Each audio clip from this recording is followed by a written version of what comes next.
Thank you to the sponsor of this video, LEGACYBOX. The X-ray shoe fitting machine, or the fluoroscope, was a common fixture in American shoe stores between the 1930s and the 1950s. In ads, the machines were touted as a new way to check the fit of a shoe. This was thought to guarantee that the shoes would be comfortable. Children's shoes were said to last longer because the fit could be more exact. In the early 1950s, professional medical associations began to issue warnings about the dangers of the exposure. Manufacturers became increasingly worried, states began to ban them from use, and shoe store owners started to phase them out of their stores by the end of the decade.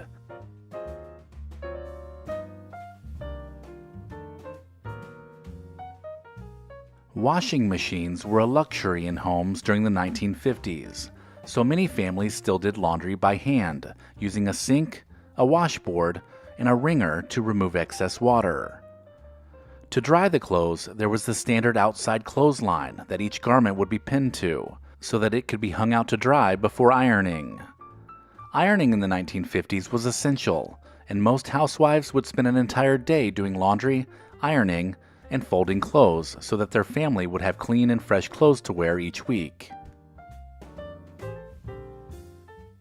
Many phone companies during the early 1950s still used manual telephone switchboards and a switchboard operator to connect calls by inserting a pair of phone plugs into the appropriate jacks. Each pair of plugs completed a cord circuit, and it allowed the operator to participate in the call. When a jack would light up, the switchboard operator would know that the telephone had been picked up and would ask for the name or number. Throughout the decade, phones fully transitioned over to self-service rotary dials that allowed the caller to dial the number directly, without the help of an operator. Between the 1920s and 1950s, the twin-lens reflex camera dominated the roll film camera world, with just about every major camera maker building a version of the camera. The TLR employed two lenses, arranged one above the other. The 45-degree mirror accounted for the word reflex, and the twin lens arrangement was designed to give Dad a viewfinder to see the image he was about to take. These cameras were fascinating for kids. Many were even handed down, with kids remembering fondly practicing their photography skills using the camera. How many of us remember practicing cursive on the blackboard at school? The elegantly connected letters made all of us feel more grown up, and it felt like a rite of passage as we entered the third grade. The art of penmanship was a necessity, and what better way to practice than by standing at the front of the classroom, demonstrating your skills in front of everyone. As typewriters and later computers became a more efficient way to communicate, this practice of writing cursive on a blackboard seems to be a distant memory, but one that instantly takes you back to grade school in your mind.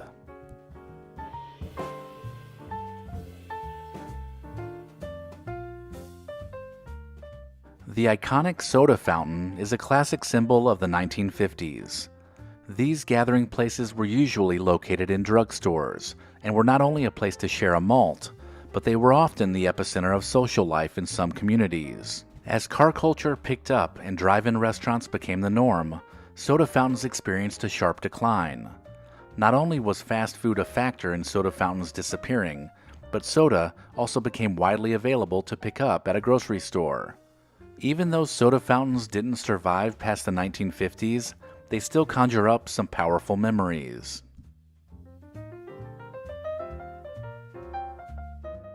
During the 1950s, owning a set of the Encyclopedia Britannica was a status symbol. These books were a major investment, with families paying in installments before they were fully owned. For kids growing up in the 1950s, it seemed you could find the answer to everything within the pages of this dense library of information. It also wasn't uncommon to see an Encyclopedia Britannica salesman walking door to door down your street.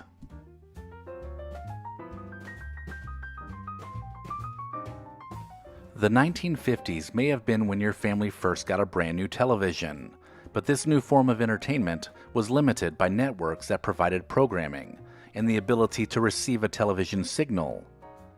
To help with this, TVs needed an antenna, And to amplify a weak reception, many dads would wrap their bunny ears with some tinfoil and slowly adjust them until the picture could be seen. For young people, trying silly challenges has been around forever. Phone booth stuffing was definitely a brief fad during the late 1950s. Legend has it that a group of 25 South African students managed to cram themselves into a single phone booth, and as word of this spread across the country, young Americans couldn't help but try it. Rules for the challenge varied, with some requiring everyone to be totally inside the booth, while others allowed legs and arms to stick out. It was a bonus if someone could also complete a phone call while everyone was piled in. Within a year, the trend of phone booth stuffing lost its momentum and faded away. The 1950s became synonymous with the rise of classic cars, but it was also the last decade that new cars were sold without seatbelts. As injuries and deaths from car accidents increased, seatbelts were tested as a way to make cars safer. But in the 1950s, drivers had nothing strapping them into the front seat, which added to the freedom that they felt as they cruised down the road with the wind in their hair.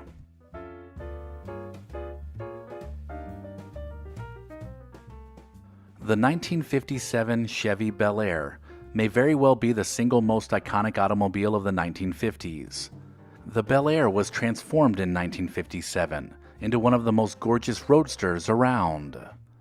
Some referred to this car as the poor man's Cadillac, but not even a Cadillac could rival this one-of-a-kind car. The popularity of the car has made it a highly sought-after classic car that is frequently used in movies, television, and music. The 1957 Chevy Bel Air remains, to this day, an automotive icon. Back in the day, drive-in restaurants were the ultimate hangout spot. It wasn't just about food, it was a whole social experience. Pulling up in your car, showing off your wheels, and waiting for the car hop to skate over with your order made it the coolest. The jukeboxes were always blaring the latest rock and roll hits, making it the perfect setting for teens to mingle and maybe even flirt. Whether you were hanging with friends or just cruising through to be seen, the drive-in was the place where everyone gathered to soak up the 1950s energy. Cars weren't just transportation in the 1950s, they were a lifestyle. Your car said everything about who you were. Teens and young adults would spend hours customizing their rides with chrome details or flashy paint jobs, making each one as unique as its owner. Drag racing became a popular part of the culture of the 50s, with empty streets and back roads serving as makeshift racetracks. Having a souped-up car and going fast was yet another way to be cool in the 1950s. If you wanted to look like a rebel without a cause, then you needed a leather jacket, a crisp white t-shirt, and a comb in your back pocket. Brill cream kept your ducktail haircut perfectly slicked back, and the sideburns gave you an extra bit of attitude. Inspired by the looks of young Hollywood stars, being cool was all about having confidence and a touch of rebellion in your blood.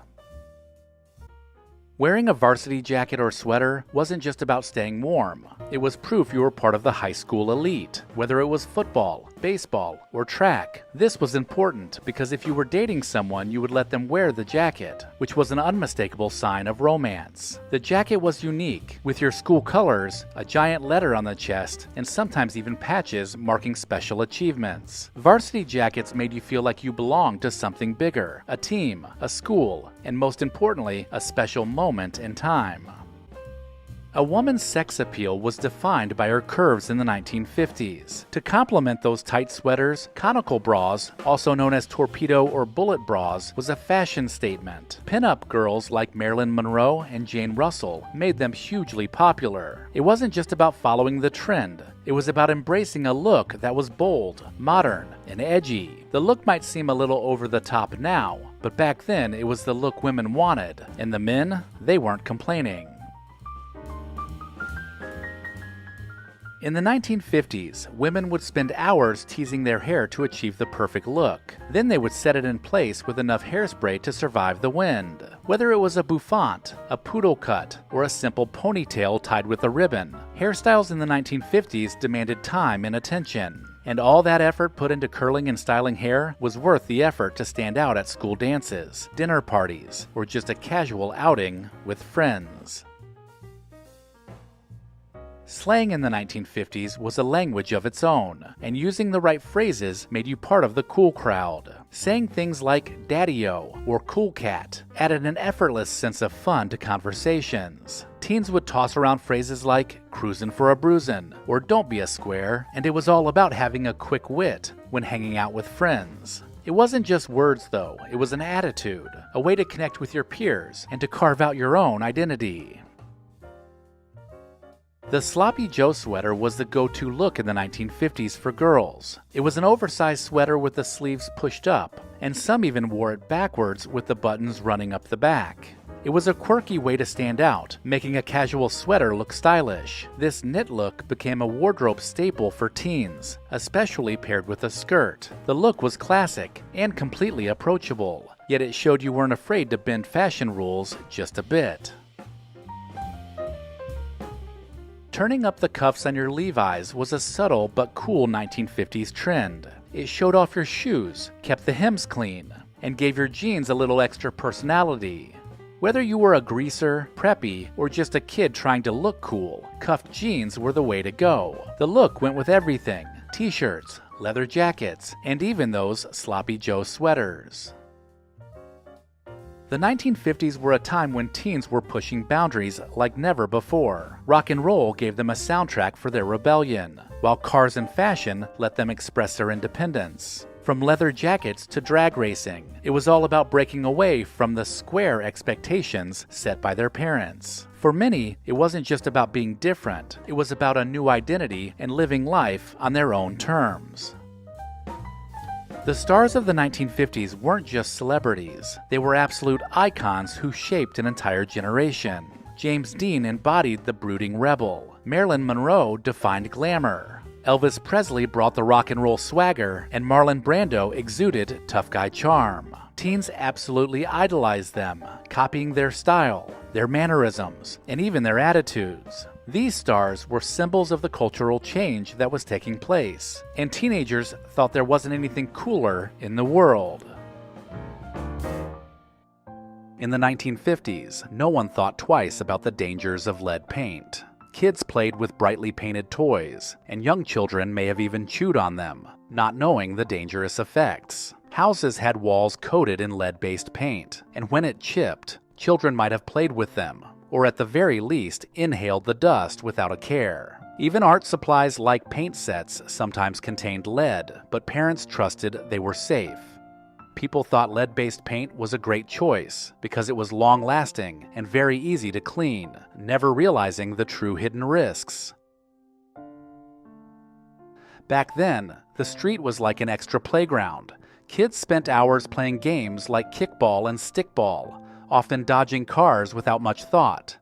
They'd ride bikes or roller skate on busy roads, wearing absolutely no protective gear. And if a ball rolled into the street, they'd race to chase it down, trusting that drivers passing by would stop. Even hide and seek was played around the parked cars in the street, creating some rather dangerous scenarios. But parents rarely worried, believing their children had the sense not to get themselves killed, and that drivers would watch out for kids playing in the streets. The Atomic Energy Lab was a popular toy that seemed exciting and futuristic. Kids could experiment with real uranium ore and use Geiger counters to measure radiation, all without the safety of gloves. Handling radioactive materials felt like an adventure, not a danger. The kit promised to teach science, so parents didn't really question it. Trust in the companies manufacturing these kits were so strong that no one imagined playing with radioactive materials might cause long-term health problems. Red Rover was a favorite schoolyard game where kids would run at full speed into locked arms, often causing bumps, bruises, or worse. Broken wrists or twisted ankles were just part of the fun, and falling hard onto pavement and getting the wind knocked out of you never stopped anyone from playing again and again, because injuries were badges of honor. Schools encouraged these type games during recess, and parents considered any scrapes a normal part of growing up. The thrill of winning Red Rover always outweighed any risk. Playgrounds in the 1950s were built for thrills, not safety. Towering jungle gyms, super high slides, and swing sets made of metal were the norm. On hot summer days, metal slides burned bare legs, and rusty edges could easily cut you. Falls from these heights often led to broken bones or sprains, but kids didn't think twice. Then there was the ground, which was usually hard-packed dirt, gravel, or concrete, offering absolutely no cushion for falls. Still, these playgrounds were epic places for fun and courage, not fear. Speaking of the playground, jumping off swing sets was a popular activity, with kids trying to leap as high and as far as they could. They pumped the swings higher and higher before letting go, often landing awkwardly on hard ground. Competing for the longest jump made it even riskier, but no one wanted to miss out on the challenge. Twisted ankles and scraped knees were seen as part of the experience. Slingshots were a popular toy that kids often made themselves or bought at the store. They would use them to shoot rocks at cans, trees, or sometimes even each other. No one gave much thought to where the rocks might land or the harm they could cause. Eye injuries and other accidents were common, but they too were brushed off as part of the fun. Slingshots were seen as a tool for adventure and creativity, even if they came with a touch of danger. In rural areas, it wasn't unusual for kids to bring shotguns to school. Some schools even taught gun safety and offered shooting as a sport. The guns would be kept in lockers, ready to be used for hunting after class. Handling a gun was just commonplace back then, so it wasn't a concern for teachers or parents. It was seen as part of growing up and learning a skill that taught you to respect firearms. For kids growing up in the 1950s, communism wasn't the scary threat that adults were fearing. While the Cold War loomed, children often played games inspired by spies and secret missions, making light of the political tension. Propaganda and school drills about nuclear attacks were seen as pretty routine rather than a serious threat, at least through the eyes of young kids. To most children, the real ramifications of communism seemed far away and almost fictional.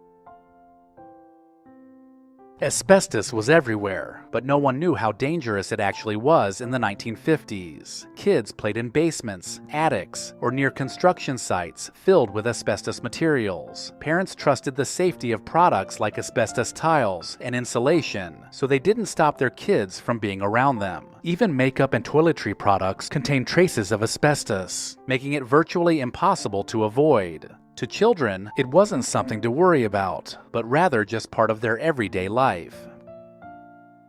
Carrying a pocket knife in the 1950s was a sign of responsibility for many boys. They used them to carve wood, play games, or show them off to friends. Accidents like cuts and scratches were common, but they were seen as minor setbacks. Pocket knives were treated as tools, not weapons, and kids often brought them to school too without any issues. Parents actually encouraged their use, and they were seen as a rite of passage for many. They believed carrying a pocket knife taught independence and resourcefulness. Car safety in the 1950s was nothing like it is today. Seatbelts were rare, with kids often climbing around the car while it was moving. Babies would either sit on laps, lay across the seat, or occasionally ride in an elevated booster seat, none of which kept them secure in case of an accident. If that wasn't dangerous enough, kids were also exposed to the secondhand smoke from their parents anytime they went on a car ride. This is also a time when you might find kids hanging their heads out of the windows to feel the wind in their hair, or to just escape the smoke. Before the appliance world went stainless steel, kitchens in the 1950s embraced a colorful palette of pastels. These soft colors could be found on everything, including appliances, countertops, and even the cabinets. The 1950s saw an explosion of new homeowners, and with it came a need for appliances large and small. Many of these new conveniences were given the pastel treatment, so it wasn't unusual to find a pink blender and toaster sitting on the kitchen counter too.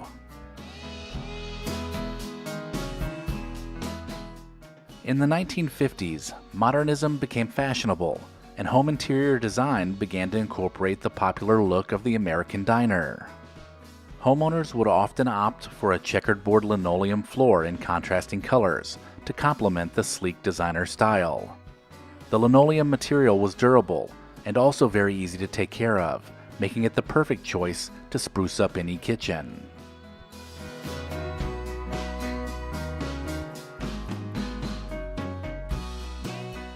Formica, the company that created the popular laminate material, reigned supreme on 1950s kitchen countertops. Formica was known for being durable and easy to clean, which made it ideal for high-traffic areas. Easy to wipe down and available in any color, Formica became the key material used to dress up countertops during the 1950s.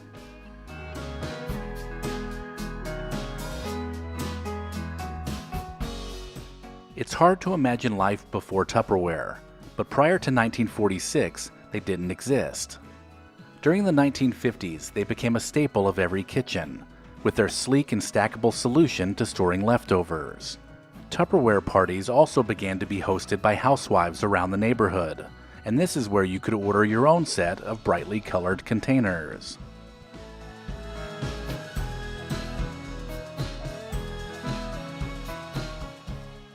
Just about every kitchen in the 1950s had a matching set of canisters sitting on the counter. Everything in the kitchen had its rightful place, and that went for flour, sugar, and coffee too. The canisters were usually decorated with floral patterns or abstract designs that had labels describing the contents. Housewives even made sure to find a set of tins that complemented the bright style of their 1950s kitchen.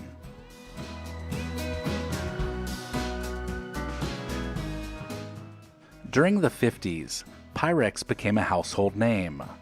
These casserole dishes made putting together a dinner quick and easy, so most households owned a whole set of them.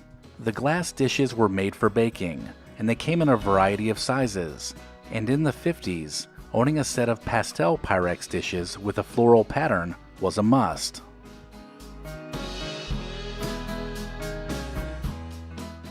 In the 1950s, you could have just put butter in a bowl or on a plate, but mothers everywhere went the extra mile and dressed up their butter using decorative molds. With the emphasis on butter being beautiful, there were molds for any occasion and countless designs to choose from. What we know as a simple stick of butter today was actually a work of art back then. These molds would be loaded up with softened butter and then popped in the freezer for about a half an hour, and then they were ready to decorate any table.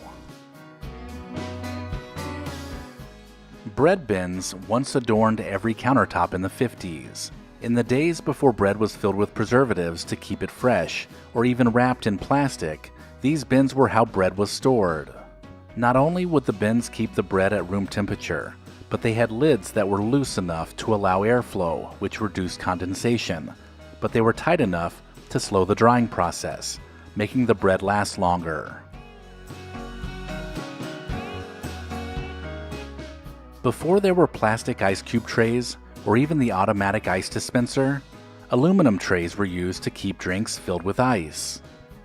These metal contraptions were filled with water and then placed in the ice box. After they were frozen, you pulled a lever that loosened the cubes from the tray and it was ready to serve.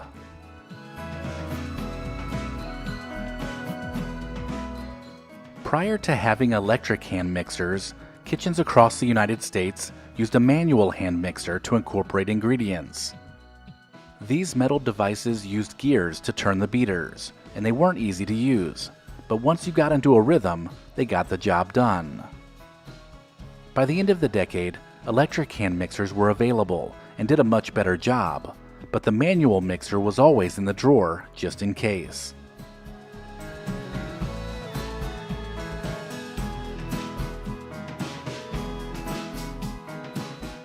Just like with butter, there was also a Jell-O mold for every season, occasion, and size.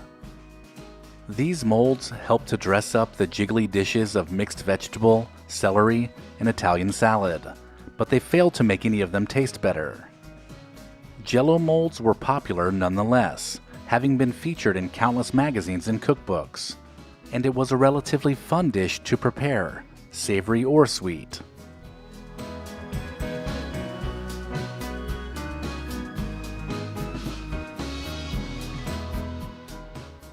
During the 1950s, standing between the Formica countertop and a scalding hot pan may have been a cast iron or brass trivet. These heavy but highly decorative trivets were popular in kitchens of this time, and they are now highly collectible antiques. The decorative metals also made these items popular wall decor, but that was when they were not protecting a countertop.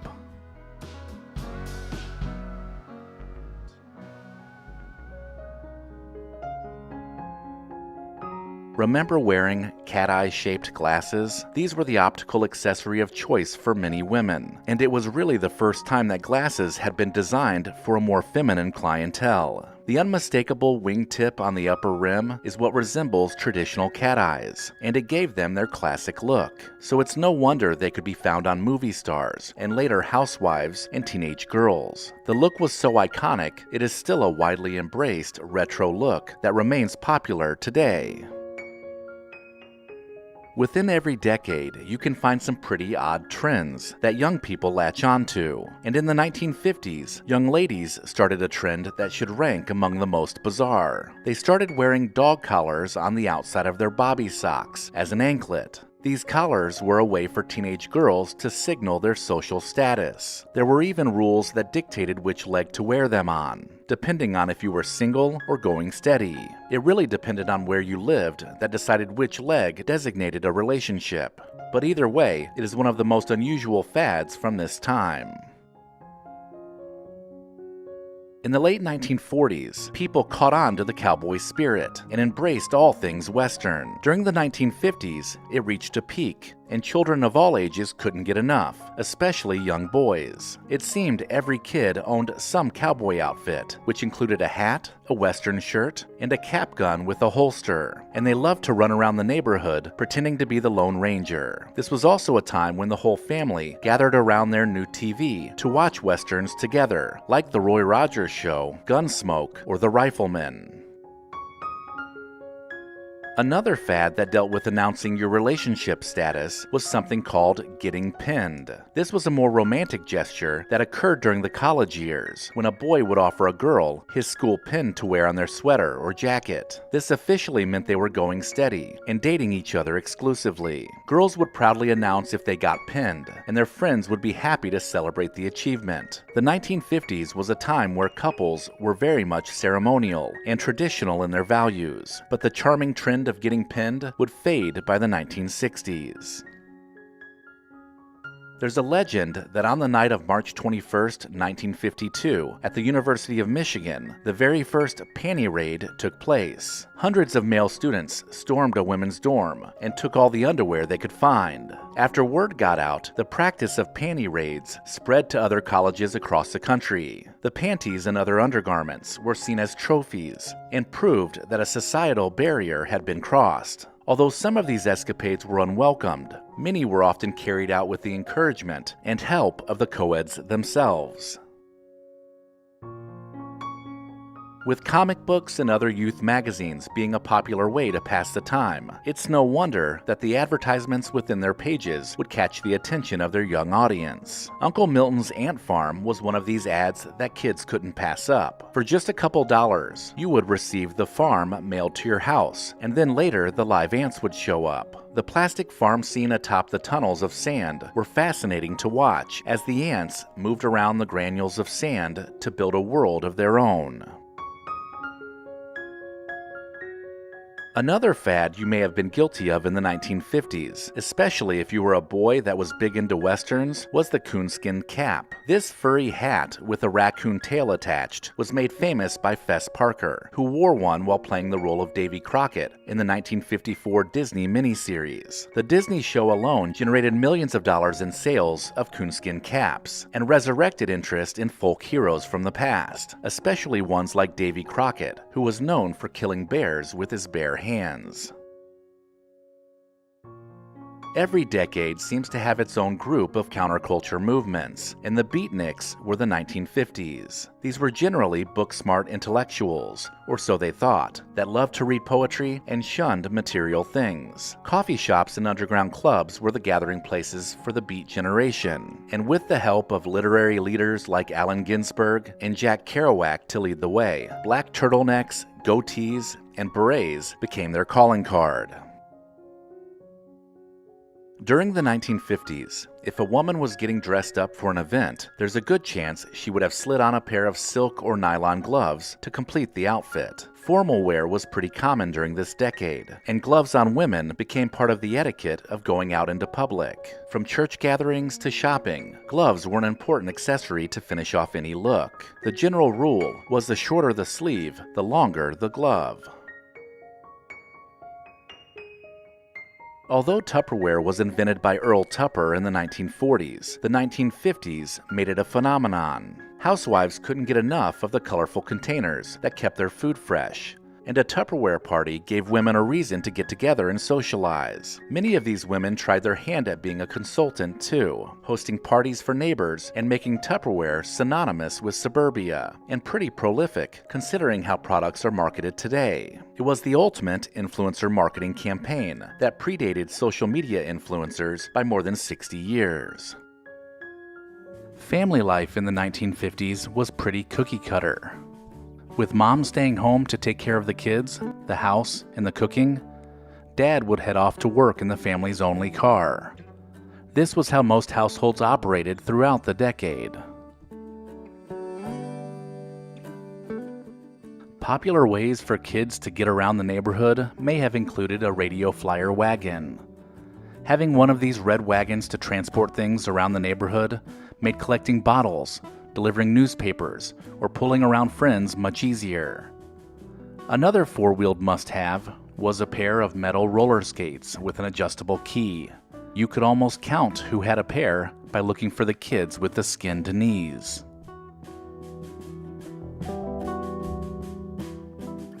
On Sundays, in small towns and cities across the country, downtown stores along Main Street were closed down.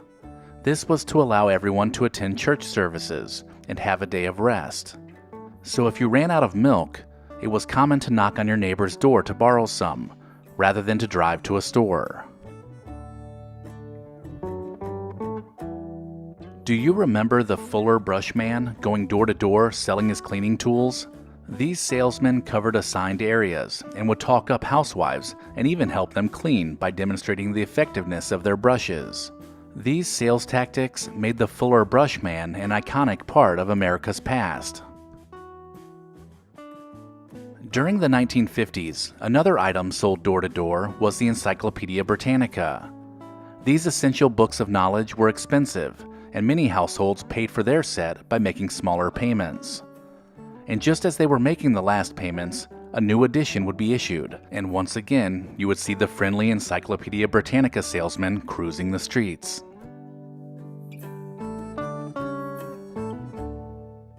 Katie Keene was a popular comic published by Archie Comics during the 1950s. The self-proclaimed queen of pinups and fashion also was well known for the paper dolls that were included in the comics.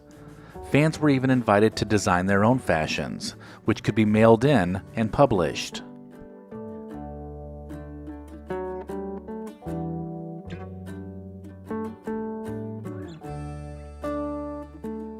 Gold bond stamps were a popular loyalty program for chain grocery stores and service stations. Once you collected enough stamps to fill a book, you could redeem it for merchandise. Kids during the 50s loved helping mom lick and paste the stamps into the booklets after each visit to the store.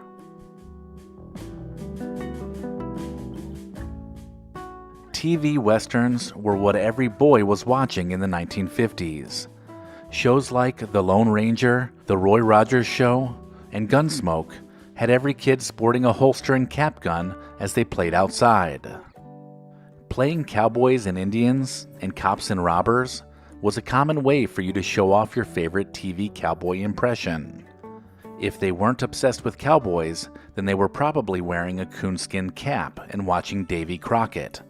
This popular Disney miniseries had kids everywhere exploring the wild frontier of their neighborhoods. The Western Flyer bike, which was sold at Western Auto, was the first bicycle for many kids across America. This classic American icon was built well, but was also affordable. This made the Western Flyer a perfect gift to wake up to on Christmas morning. Disney's legendary television series, The Mickey Mouse Club, has delighted children in America since it first premiered on ABC in 1955. The hour-long variety show aired on weekdays in the afternoon and featured a cast of kids, including Annette Funicello, Bobby Burgess, and Cubby O'Brien. Did you have a favorite Mouseketeer? How many of you had mothers that would sew and make you clothes to wear? A Singer sewing machine was well used in the 1950s, with fewer options for shopping available. Not to mention it was much more affordable than store-bought clothing. So many mothers could be found hunched over a sewing machine with patterns of cloth that would soon become a dress or a pair of shorts. Shopping from mail-order catalogs was big in the 1950s. Sears, JCPenney, and Montgomery Ward all offered catalogs for every season, but none was as popular as the Christmas catalog. Kids across the country would wear the pages out, circling and marking pages as they made their Christmas list. Another tradition of the Christmas season was stopping by the downtown department stores to see the decorated window displays. This was a popular way for department stores of the time to entice customers into their stores.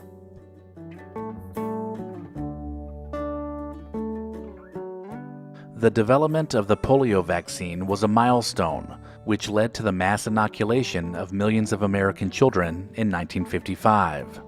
With polio disabling nearly 35,000 children per year, the vaccine brought an end to the fear of public gatherings, especially during the summer months.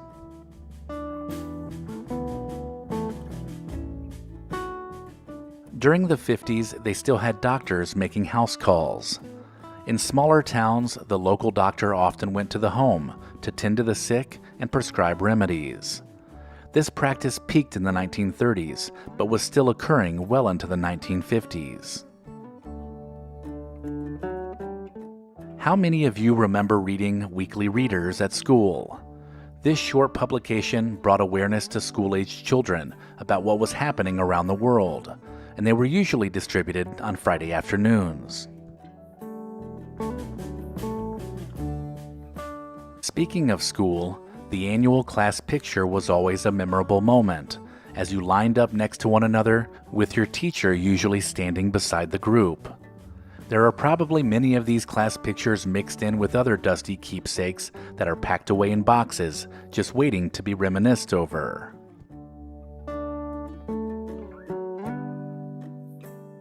Dropping by your local hobby shop on a Saturday morning was common practice in the 1950s. Here, kids of all ages could find just about anything to keep them busy on the weekends, from games to Lionel trains, and stacks of model kits and balsa wood airplanes.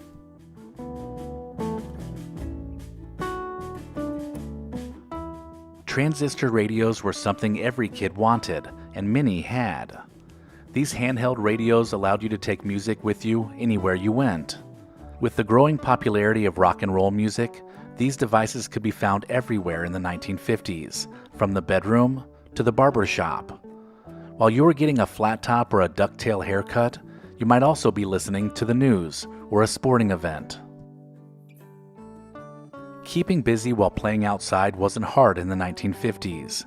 Girls enjoyed playing double dutch or hopscotch, while boys might have been playing kick the can. Kids lived most of their lives outside during this time, so games like red light, green light kept them active and having fun.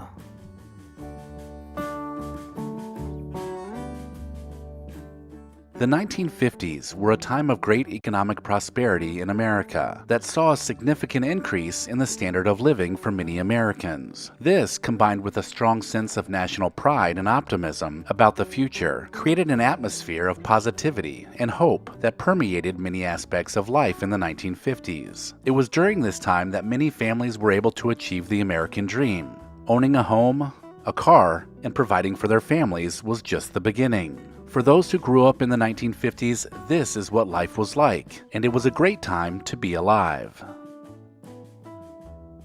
Families were able to thrive, and usually that was on just one income. Dad would go off to work while mom stayed home and raised the kids. Having a mom at home meant that children received nurturing, guidance, and love. This gave children a sense of security and stability that seems to be missing these days. This traditional family structure was reinforced by popular media, including TV shows, movies, and even advertisements of the day. Home-cooked meals were a staple of 1950s family life, especially for the mom who would shop, prepare, and serve the meal. Families would gather around the dinner table to enjoy this meal together and share stories about their day.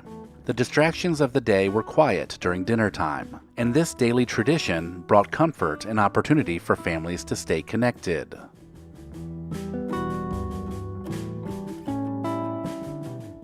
Owning a car in the 1950s was a sign of success. Many families only had one car, which meant that everyone had to share it and coordinate their schedules accordingly. With just one car, families were forced to spend more time together and plan activities that could be done as a family. This meant going on road trips, exploring new places, and enjoying family time together. Kids used to spend hours playing with simple toys that were not expensive at all. Things like jacks, marbles, paper dolls, and yo-yos required imagination and creativity to play with, but kids still managed to somehow find ways to entertain themselves, most of which meant spending time outside. Some of the time outside might have been spent flying balsa wood airplanes. These lightweight airplane kits were fun to put together, and boys could spend hours crafting and painting them before taking them outside to fly with friends. Kids also spent lots of time playing outside with the other neighborhood kids, especially with games like Kick the Can and Red Rover. These games were a great way for kids to stay active, but they also learned important social skills like cooperation and sportsmanship.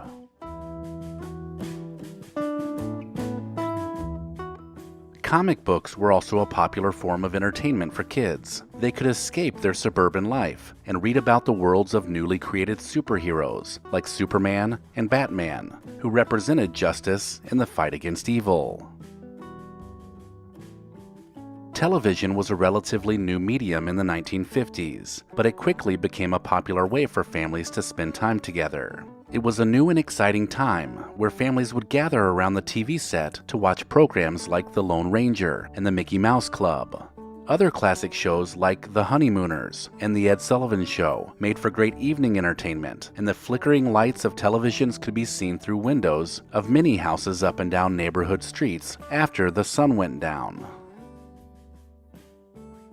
Before television became widespread, families would also gather around the radio to listen to popular shows like The Adventures of Ozzie and Harriet and Amos and Andy. Some of these beloved radio programs were even adapted into TV shows. The drive-in movie theater was a popular weekend destination for families in the 1950s. This was an affordable way to see the latest movies while enjoying some fresh air and the comfort of their own car. The 1950s saw the rise of the drive-in movie theater really explode. After parking the car in front of the giant screen, you could make your way over to the concession stand to pick up some popcorn and snacks. The drive-in theater was a great place to socialize too, as friends and families would often go together and make a night of it. During the 1950s, people that lived some distance away from each other kept in contact by the occasional phone call or handwritten letter. For a kid, this often meant becoming pen pals with someone, which was a popular way for kids to make friends with people from different parts of the world. They would exchange letters and learn about each other's cultures, customs, and interests. Vinyl records were the primary way to listen to music in the 1950s. Many families had a record player in their home, and children might spend hours listening to their favorite records. Music was a big part of the 1950s culture, and this was also the time when music was changing, with rock and roll becoming a much bigger influence on young people, and everyone had their favorites. Baseball was a hugely popular sport in the 1950s, and collecting baseball cards was a popular hobby among kids. They would collect cards of their favorite players and trade them with friends to complete their collections. You might also find some baseball cards clipped to bike frames, so when the wheels spun, they would make a cool motorcycle sound. One of the great things about being a kid during the 1950s was that things weren't very expensive, and a couple of coins would go a long way for a young person. The 5 and dime stores, especially, offered an assortment of candy that kids could buy for just a penny. This allowed them to fill up a paper bag with lots of candy, and for many, this may have been their first introduction to spending money and even budgeting.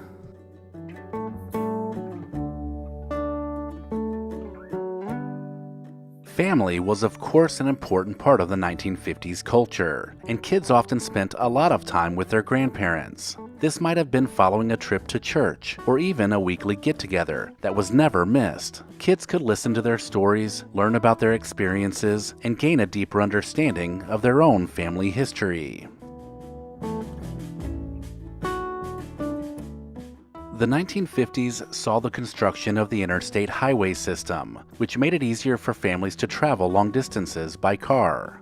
Howard Johnson's and Holiday Inns were two popular hotel chains that provided affordable accommodations for travelers. Road trips were a great way for families to explore new places and create lasting memories together. Patriotism was a central theme in American life during this time. The American flag was hanging outside of many homes, and young boys were often involved in Boy Scouts, and they would participate in parades and flag-raising ceremonies, which instilled a sense of pride and love for their country. Overall, growing up in the 1950s provided a sense of community and optimism that many people still look back on with fondness. While times have certainly changed, the memories and experiences of this era remain a cherished part of American history.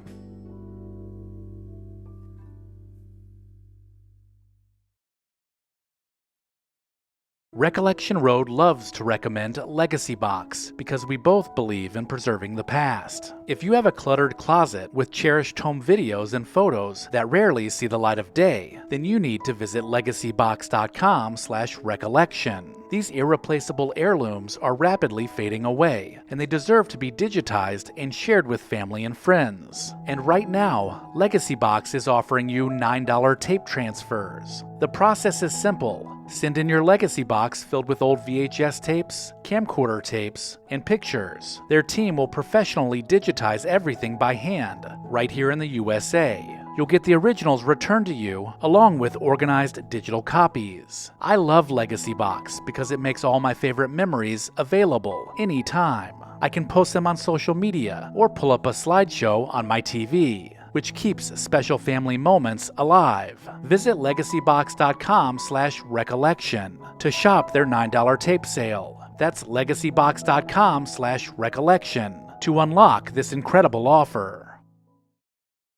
Let me know in the comments if I missed anything, and make sure to check the description of this video for links to pick up a t-shirt and sign up for the newsletter. Also, don't forget to visit our friends at Horn & Hardart to save 10% on your next order. Visit hornandhardart.com/recollection.